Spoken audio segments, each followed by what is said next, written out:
Joining us now is the top Democrat on the House DOJ subcommittee, Congresswoman Melanie Stansbury of New Mexico. Congresswoman, thank you for taking the time. There's this ruling from the judge overnight saying there's no way DOJ and the Office of Personnel Management can decide who to fire and hire inside these other agencies. Do you think that'll stop them?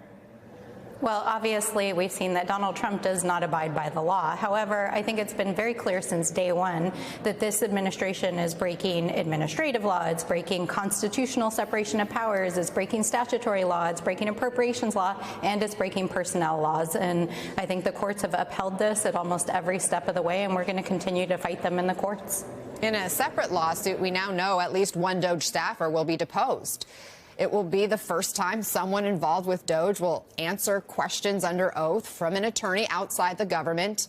I know you've been trying to get a lot of questions answered. You have asked that Elon Musk come and testify. But if you had a chance to talk to this staffer, what questions would you ask? Well, I think we really need to understand what's happening inside of DOJ. We have no transparency whatsoever. Even though Elon Musk keeps claiming that there's maximum transparency, they've uploaded a couple of, receipts on Twitter and a website, but that is not transparency. The federal government has a ton of laws that require reporting, reports to Congress, appearing before Congress, Senate confirmation, and none of those normal institutional processes have been followed. So we want to know who's in charge, what are they doing, why are they doing it, what authority are they using, and do they actually understand how opposed the American people are? Because people, both in the White House and here in this building in the GOP, seem to think that they can will this into being something that the American people want, and it's very clear from the polling they don't. We've heard from Elon Musk inside the Oval Office, but are Americans any closer to hearing from him under oath? Yeah, I mean, listen, that was a staged, bizarre display, both inside the Oval Office and the Cabinet Room. I have never seen anything like that in the history of this country, where you have an outside, unelected, unvetted billionaire standing behind a bunch of Senate-confirmed cabinet secretaries, lecturing them, and then the president asks if anyone's concerned about what he's doing. We know from our GOP colleagues, I talked to many on the floor this week, the Republicans are opposed to what he's doing, but they're afraid that if they stick their heads up, they raise their hand, and they talk about it publicly, they're going to get their heads chopped off. And I think we've all had that boss where we're afraid to say what we're actually thinking, and it was very clear inside that cabinet room what was going on. If we just zoom into the latest cuts we have learned about, NOAA staffers laid off, including weather forecasters, meteorologists who provide critical information locally through the National Weather Service. This is right out of the Project 2025 playbook. Moves like this, or like gutting the Consumer Financial Protection Bureau. Who does that help? Well, that is the question, isn't it?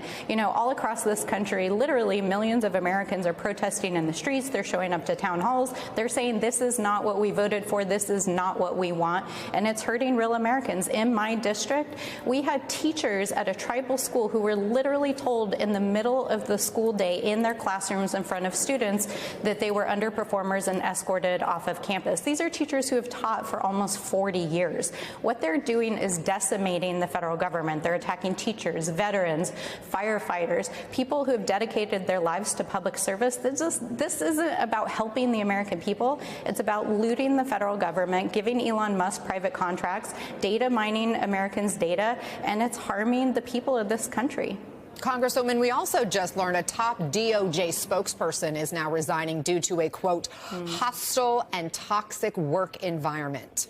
Already, numerous DOJ officials have resigned in protest. 21 career staffers at DOJ resigned in protests. The administration's posture on this has been basically good riddance. That's what they want people to do. They're trying to downsize. What's your advice to civil servants right now who are dedicated to the work, who care deeply about this country, but want to resign? I'm not in a position to tell people what decisions they should make about their careers, but I want our federal workers to know that Democrats are fighting for them, that we stand with them, and that they have rights. And so if they are considering a move in their career, talk to your union, talk to a lawyer, call your congressperson, and let us know how we can help and support you. But we need our federal civil service. So stay strong. We've got your backs. And the retaliation and abuse that you're enduring right now is illegal and abusive, and we're not going to stand for it. Democratic Congresswoman Melanie Stansbury, appreciate your time. Thank you very much for joining us.